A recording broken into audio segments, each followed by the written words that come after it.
迎大家嚟到今個星期嘅有嘢就講嘅即食麵。我係大師兄。Hello，我係 Alice。師兄，今個星期我哋講一講係粉絲文化喎。粉絲好食啊！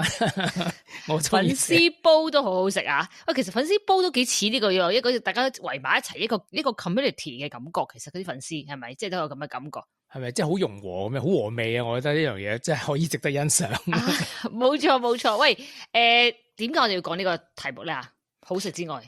其實我覺得做粉絲其實除咗係可以欣賞自己嘅偶像或者自己欣賞嘅人之外咧，咁粉絲同粉絲之間其實都可以融和相處，大家去一齊去欣賞同一樣嘢，即係好似大家睇一場戲咁樣，然之後大家可以傾啊講啊，咁所以其實都係一個幾好嘅 pastime 嚟。點講，悶嘅時候可以有啲嘢做下，咁一齊去追星，其實都係幾得意嘅，我覺得。你覺得咧？其實咧，我就覺得我喺度研究粉絲文化，但係諗翻係自己細啲嘅時候啦，即係譬如讀書嘅年代咧，大家阿師兄你有冇追啲咩偶像噶咧？咁我肯定冇啦。係啦，其實我哋兩個係咪唔好適合傾啦吓？我都冇，而我講俾你聽，我個心路歷程啦，我曾經我覺得自己中學嘅時候，見到身邊嘅人都有一個嘅偶像，OK，咁我就覺得。咦？點解我冇咧？咁樣咯，咁我好似有少少夾硬自己揾一個俾自己咯。因為其實原來 teenagers 咧，其實真係好想同人哋似啊！你明唔明啊？認同感互相有個認同係啦。咁我係特登其實揾一個，等人哋問你中意邊個啊？我有得 up 啊！你明唔明啊？嗰種感覺咧，我話翻係啦，我就覺得有嘅一個位，但我係冇真係就從自己。要揀個偶像，哇，好中意佢，好中意佢咁樣嘅過程咯。咁夾硬有一個人哋問親我都答咁樣咯。有人中意其實都係好嘅，不過其實又有好多好多層次嘅。其實我覺得係冇錯，好多心理人其實而家好多出邊嘅人都研究好多心理上嘅層次去研究粉絲噶。咁啊，所以係咯。首先留意一個偶像，然後你會覺得佢做戲或者係唱歌好叻啊，你好欣賞佢啊，或者話好靚仔啊，或者好靚女啊咁樣。咁你慢慢開始留意佢啊，關注佢啊，咁然後就開始睇到佢啲作品啊，咁啊越睇越中意啊，又或者聽歌嘅時候咧就會睇住佢嘅 MV 啊，哇真係中意到不得了啊咁樣。咁開始迷上佢啊，咁然之後就會不停咁樣關注佢啲作品啊，join 嗰啲咁嘅粉絲團啊、見面會啊、慶祝生日啊，諸如此類嗰啲咁嘅嘢，咁就開始迷上佢，咁然之後粉絲同粉絲之間就會有好多唔同嘅互動咁樣咯。其實某程度上咧，譬如咁講啊，佢個偶像喺台上邊，哇，即係幾咁厲害啊，表現得幾好嘅。其實佢係想投射將自己想達唔到嘅嘢喺佢身上咯。會咩？其實會都會嘅一層次，咁所以佢就幫咗佢表達，而佢就有咁嘅層面上嘅分析，佢認同呢個人其實somehow係有啲關聯咯。其實你中意嗰個人，你就會為佢做好多嘢嘅，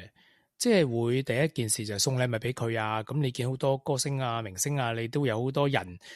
將你自己中意嘅嘢送俾佢啦。咁即使你個偶像可能已經過咗啲收毛公仔嘅年紀，但係你會即係將你自己中意嘅毛公仔啊，畫啲心心卡啊，做好多嘢俾佢，咁啊希望佢收咗之後你會開心咯。咁而通常即係好多明星都唔介意講話佢哋自己收咗嗰啲都係俾嗰啲嘅侄女啊，俾晒啲兒生女啊，即係捐咗出去啊咁樣。咁好多嘢都唔係佢哋收嘅。咁你見到啲咩係好瘋狂粉絲表現？你好似阿仙，你想講下？首先我覺得就係等你個明星 show up 啦。咁好多時候就會因為佢哋返工啊、放工啊，譬如話拍劇咁講啊，咁佢哋或者拍電影咁樣，咁佢哋會喺外邊等啦，等佢返工啊，等佢放工啊。咁日曬雨淋真係要等好耐咯。以前就可能喺電視台啊，或者係電影嗰啲拍電影嘅地方啊，去等佢哋咯。咁日曬雨淋排隊好耐隊，咁然之後出嚟嗰即係可能係幾秒鐘之後就已經上咗車咁樣，咁可能佢哋出嚟嘅時候戴晒帽啊、戴晒眼鏡啊，咁揮下手咁就上咗車，咁你又等咗一日啦，其實又咁都有啲人可能會好雀躍嘅，都見到佢真人啊，話哎呀佢好瘦啊，定係話哎呀佢好靚仔啊，咁即係會有呢啲咁嘅人咯。咁我唔知即係男嘅多定係女嘅多，但係即係都係要等好多咯。咁我覺得幾辛苦嘅實情。好似嗱，如果你真係從呢個大約啦，我哋每個真係準確數字，其實你望埋去啊，即係女性啊多過男性嘅，驟眼睇個追星嘅情況。嗱，你都咁講啊，譬如一個男嘅偶像係容易多女粉絲，而女嘅偶像，大家假設呢個男偶像同女偶像一樣係咁成功啊嚇，其實女偶像係少啲粉絲嘅，少啲瘋狂嘅粉絲嘅，因為男性瘋狂程度係少過女性嘅，通常如果你睇，好似係啊，我又覺得係啊，你睇咗其實係嘅，歷年來你如果你留意下，都會覺得有咁嘅情況咯。Even 就算係一個女嘅偶像，可能都係好多係女粉絲嘅。你睇 Taylor Swift 都係啦，係咪？咁佢都係好多女粉絲啊。咁我所以覺得，其實即係可能女性係中意有呢個情感上嘅一個嘅有個寄託啊，多過男性多啲咯。我覺得你好似太理性分析咯，即係我覺得 fans 係冇理性可言嘅，即係我中意就真係好中意咯，好難話去理性分析話。咁但係你可能話女性嘅 fans 會比較瘋狂啲啊？唔係㗎，有人真係研究呢樣嘢㗎。嗱，我哋不如講 K-pop 文化啦，韓國啦。其實韓國即係好多人因為留意舊嘅情況咧，好多韓國嘅經紀公司就為咗旗下嘅藝人建立咗一個叫做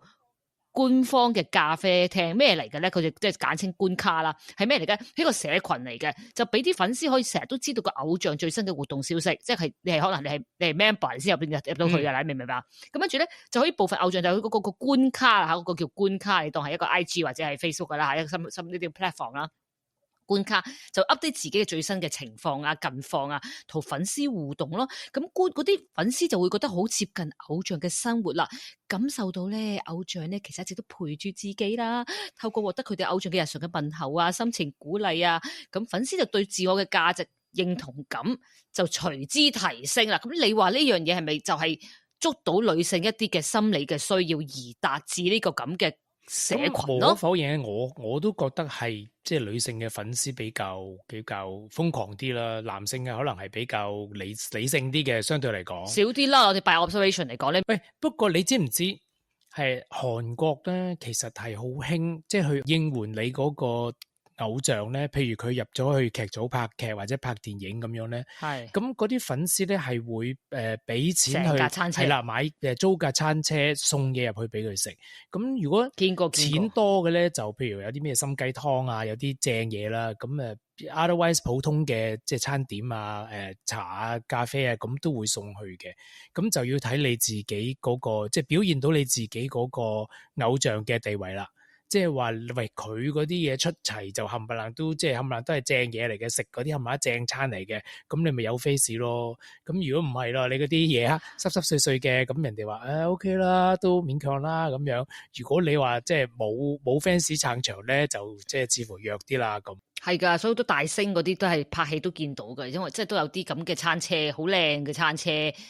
因為見到好容易見到啲韓星都係 po 出嚟咯。如果佢睇比較大啲嗰啲嘅星，嗱好多地方係興送花啦，韓國係興送米嘅，即係點樣咧？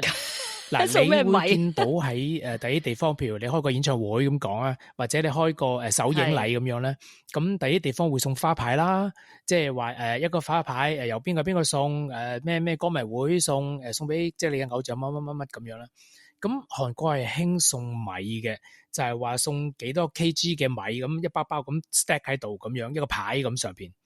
咁興做啲咁嘅嘢嘅，咁又會好多一個個啲米牌一壇嘢咁喺度成扎米喺下邊咁樣咧就我唔係好明喎，送啲米俾個偶像攞翻佢食啊？其實就唔係咁樣嘅。咁一來咧就係話你送花，啲花謝咗，佢一來佢唔會拎翻屋企啦，咁都係排場問題啫。咁二來咧就係話啲花謝咗就冇噶啦嘛。咁於是咧佢就轉化成一個比較實際啲嘅啦，就米。咁米咧就唔會係自己偶像拎翻屋企煮嘅，佢就攞去捐嘅啫。咁一來咧就做咗善事啦，即係啲米唔知捐咗去邊度啦。咁二來咧，你一樣係可以有排場，一樣可以砌到好靚。當然佢唔會就咁一袋麻包袋劈喺度啦，咁佢都係砌到好靚嘅。咁又會有啲咁嘅米牌喺度。咁於是咧嗰啲譬如話歌迷會咁講先講啦，又或者係即係影迷會咁樣，咁佢哋就會就有人去做咗呢啲事，就整咗幾多個米牌，幾多袋米喺度咁樣，咁就揾啲人影翻幅相，就俾翻嗰啲急咗錢嘅會員出嚟做個交代就嗱，你睇下我交咗貨啦，我已經整咗呢個呢個米塔啦咁樣出嚟，咁俾人哋去交代去睇翻咁樣咯，咁都幾得意啊！我覺得即係你唔會諗到會有人送米咯。咁佢真係可能做得善事咁樣。哦，咁啊都好過有意思喎。喂送花㗎係啊，我亦都係啊，咁都但係我依然我見到好多都有花嘅，即係都有啦，參觀啦，傳統嘅方法都一樣我見到而家啲有嘅。係啦。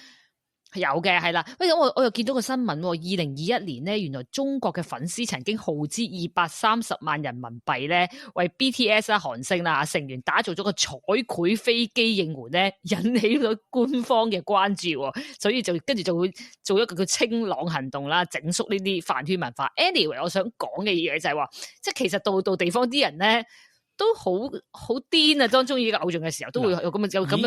諗啲 creative 嘅嘢。以前咧就好似有啲廣告咧，就唔係我哋一般人可以即係用得到嘅。譬如話你巴士上邊啊，又或者係渡海小輪啊，或者甚至乎啲billboard 啊，又或者係喺Times Square 嗰啲咁嘅燈牌啊，即係好多時候以前就唔係到我哋普通人去做噶嘛。但係而家咧，你有錢就得噶咯噃，咁所以咧就會就好多 fans 做呢啲咁嘅嘢，咁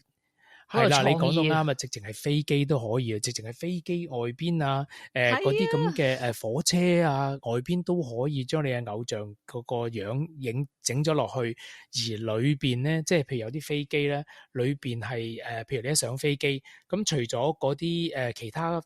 牆啊或者天花嗰啲佈置裏邊有嗰啲你粉絲 poster 裏邊嘅嘢之外咧，咁你每一個電視咧，你上飛機嘅時候咧，佢都會係你個偶像嗰個樣喺度嘅。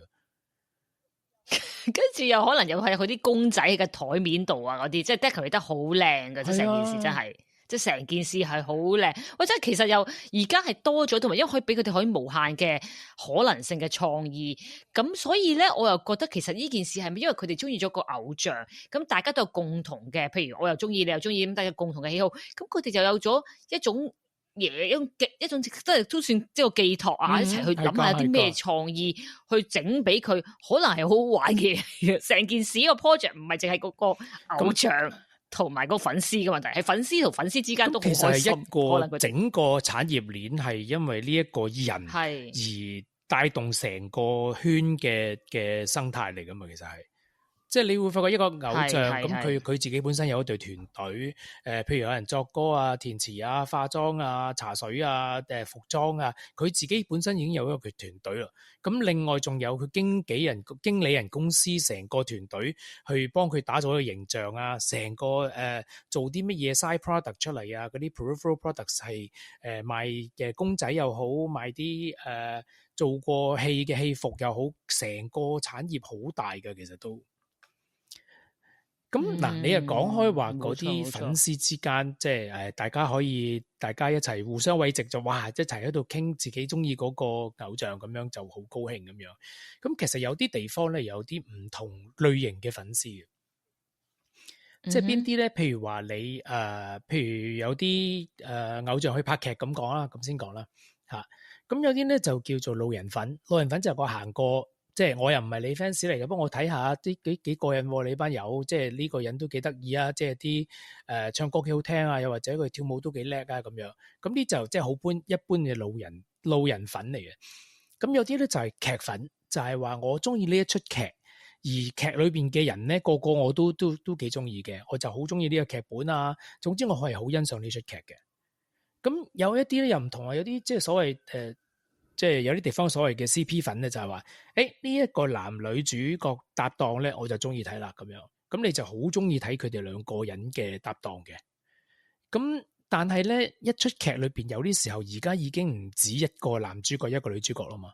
咁有啲可能話係兩 pair 男女主角啊，甚至乎可能會三個男中意一個女啊，即係會有呢啲咁嘅情節出嚟咧。咁就開始有啲人咧就大家你唔妥我唔妥你啦，即係話我咧就中意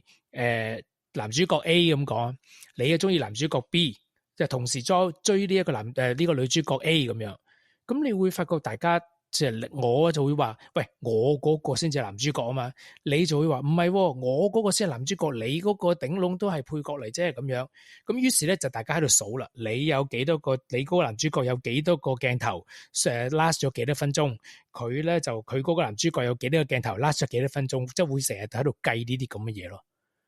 咁就喺度互相就喺度拗啦，有趣就話你係男主角，佢係男主角咁樣，咁跟住咧就即係可能又會唔中意嗰個女主角啊，又話你呢個女主角邊係襯得起我嗰個男主角啊咁樣，即係就會喺度互相喺度嘈咯。咁變咗唔係話大家一齊去欣賞嗰個劇，大家會好融洽，但係有啲時候就會你唔中意我，我唔中意你。咁同埋咧會有啲情況咧就係話嗰啲粉絲去同你去爭咩嘢咧？就佢哋叫做爭番位，佢嘅番位咩嚟㗎又？佢哋所講嘅番位咧就係話排名嘅先後。OK，即係番位其實可能日本我諗可能係即係第幾嘅意思啫。係即係你係男1號定係男2號，邊個名出先？就算係男女，大家男女主角邊個名行先？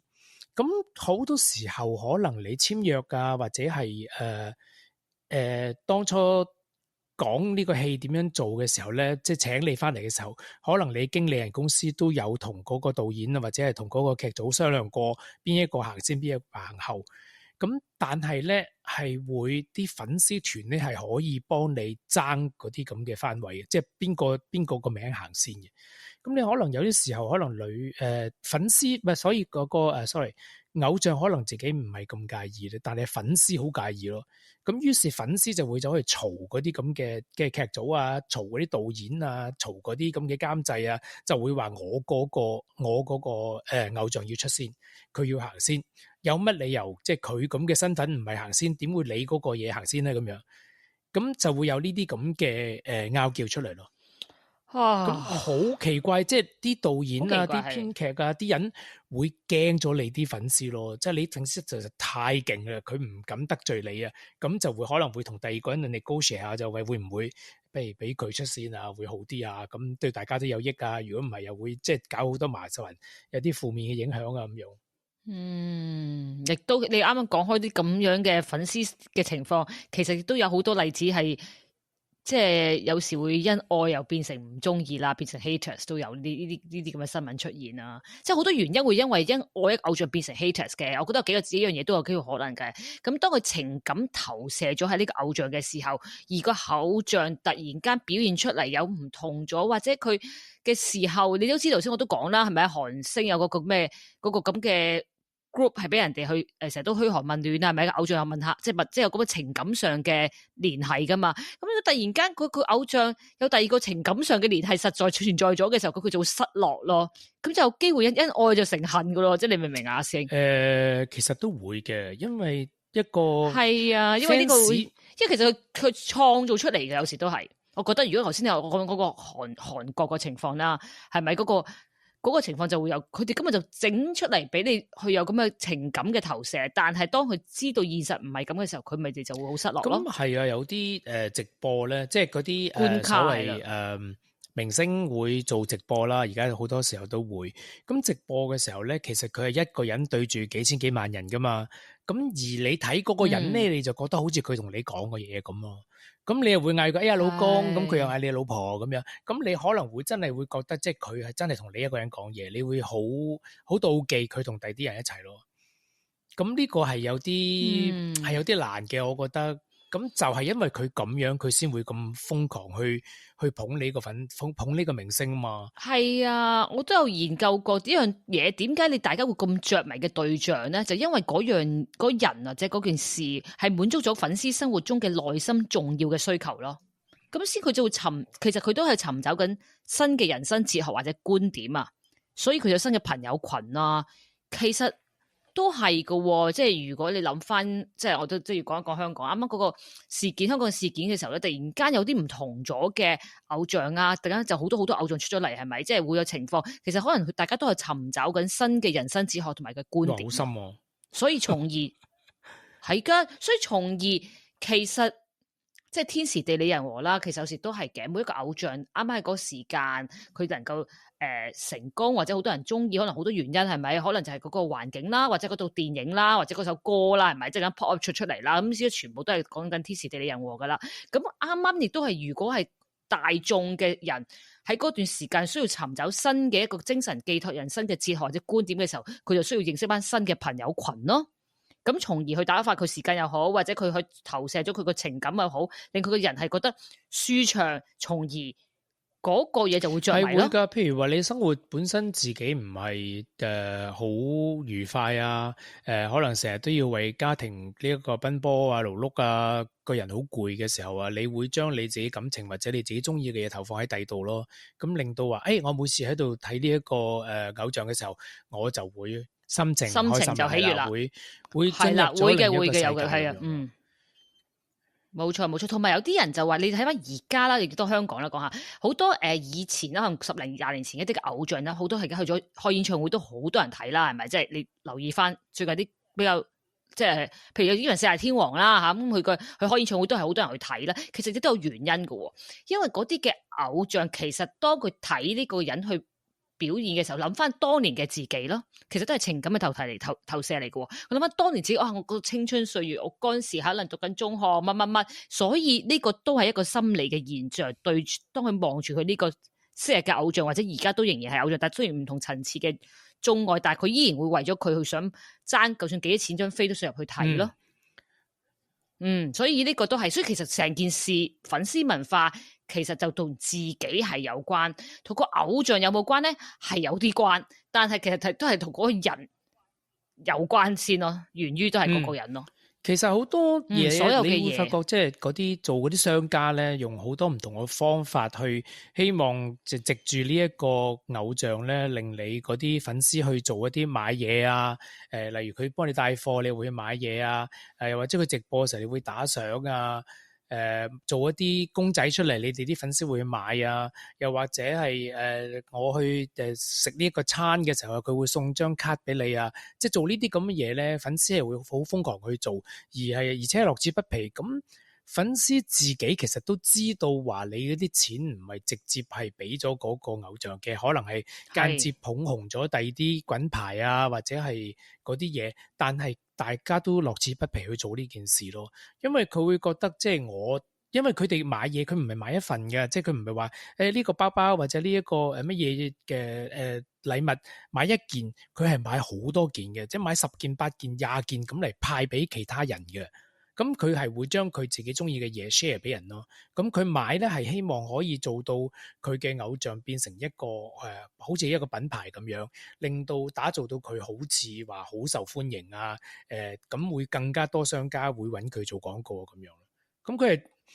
你講到呢點，咁當然係啦。其實粉絲文化係一種身份認同嚟㗎。我想講，啱啱你講，其實我哋所選擇用嘅咩品牌啊、咩名牌啊，或者我着迷咗邊一個嘅偶像咧，其實係想呈現俾世界，即係將我自己呈現俾世界聽，我嘅自我形象同埋個價值觀咯。呢個係其實係社會上嘅一個過程，係啲廣告啊、流行文化、消費儀式嘅關鍵嘅推動者，佢將佢轉移咗去表達自己係啲咩嘅形象啊，即係自我形象同埋個價值觀。從呢個生活嘅風格表現出嚟咯，就係佢點解要所以其實好重要噶。佢覺得呢個偶像，我係中意佢，有時佢會將佢美化到自己想象中嘅某一個佢所表現嘅正面嘅形象同埋特質咯。咁就轉移到其實係自己身上，佢都係覺得佢有個關聯咁樣咯。即係可能佢覺得佢係佢係一個好單純好直接嘅人嚟嘅。咁我覺得我自己都係一個單純直接嘅人嚟嘅。咁所以我就覺得佢同我真係有一樣嘢。我覺得佢深刻代表到我啲嘅，所以我好想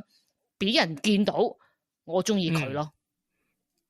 咁所以其實係一個結合嚟㗎。其實呢件成個嘅嘢，其實諗深一啲嘅層次，其實係好多嘅心理嘅原因，所以有呢個粉絲文化咯。同埋其實一個偶像都係一個普通人嚟啫，咁人哋會將佢捧到去一個神嘅地位度，咁但係有時佢偶然做一啲好普通人都會做嘅嘢嘅時候咧，咁俾人影到相啊，或者俾人睇到，俾人知道啊，就會所謂即係嗰個形象受損啊，好多人就會即係唾棄佢啊，會覺得佢唔啱啊，又或者你去到某一個地方，你有一個好大嘅fan base 啊，咁人哋就會希望你去做一啲嘢去例如而家好興嘅，即係希望你嘅偶像政治表態呢樣嘢。咁喺外國都有，係，哇！呢個又係好 hit 外國都有嘅。係譬如話你而家美國總統選舉啦咁樣，咁有好多人就會話：喂，邊個偶像？點解你唔表態？你有咁多嘅 fan base，點解你唔去話我要支持邊一個總統候選人咧？咁樣咁係會逼佢哋去政治表態嘅。咁當然有啲亦都毫不畏懼咁樣講，我係要。即係我中意呢一個咁樣，咁係會帶動好多，真係好多人話，佢都即係阿 Taylor Swift 都選呢個，我又選咁樣，咁變咗有好多本來政治唔係好投入嘅年青人咧，都會投入咗去政治，去多咗好多候選人嘅，唔係，sorry，唔係候選人多咗好多去投票者，即係。係啦，你聽講到 Taylor Swift， 我哋要講啲好搞笑嘅。Taylor Swift 咁佢支持咗某個一個嘅候選人啦，係咪？咁佢啲 followers 又有啲就會跟佢去支持某個 followers 啦，咁所以先搞到滿城風雨喺度嘈啦，唔係嘛？你因為中意嗰個偶像，你唔諗嗰個候選人就去選，咁即係好質疑呢件事啦。但係有啲坊間又好笑，其實 Taylor Swift 如果留意佢啲歌啦吓，佢所寫嘅歌詞啦，佢啲歌咧其實成日都話佢揀錯嘢㗎喎，你明唔明啊？即係佢啲歌係成日都話自己錯咗揀呢個男人啊，錯咗呢件事啊，錯噶嘛。咁而家佢選個候選人，咁係咪即係啲人喺度笑咯？如果你諗得咁深啊，你就唔會去聽，唔會去因為佢而佢中唔中意。咁佢中意 Taylor Swift， 咁係中意佢啲歌噶嘛？佢啲歌就好多感情受傷噶，有啲歌咁啊變咗成日都錯噶嘛。佢自己都歌裏邊，其實就係啲即係13歲到18歲之間嗰啲咁嘅年青嘅女仔啊，咁樣講緊佢哋嘅心態啊，嗰啲咁嘅彷徨啊。咁但係可以選舉嘅都唔會13歲噶嘛，係咪？咁但係即係佢多咗好多 registered voter， 所謂即係合資格嘅去註咗冊去選舉，咁多咗嗰啲人就好多人就係因為佢嘅原因會去投票咯，就係。冇錯，但係呢個真係好多滿城風雨噶啦。如果你講個政治取態呢樣嘢，其實最近好多台灣嘅好多台灣嘅明星啊、演藝人員啊，都係呢啲問題係好唔容易處理啦，真係都係好麻煩啦。坦白講都入咗即係兩面不是人嘅局面，咁大家都知好多人都係咁樣。有啲時候就太難啦。表咗態就表完又表得唔夠盡又死，一邊又唔中意，表得唔夠盡，一邊就話你表咗態唔係嘛，你跟住抄翻晒以前嘅歷史，你明明係支持啲乜嘢，咁啊搞到佢而家又係好多問題，咁可能又會有幾年事，太難，因為粉絲投射咗你係一個形象，你代表埋我，佢覺得佢代表埋我嘅立場，所以我中意你，欣賞你，除咗你演技之外，其實而家係。可能網絡世界啦，都複雜咗好多嘅。哇，師兄講下，我哋有時間又已經差唔多啦。呢個粉絲文化，哇，又要食完啦，又要食完啦。咁我哋今日嘅粉絲煲即食麵就係咁樣啦。我哋下次再揾個新題目同大家傾下啦，好冇 ？Thank you 大家，多謝晒師兄 ，Thank you， 拜拜。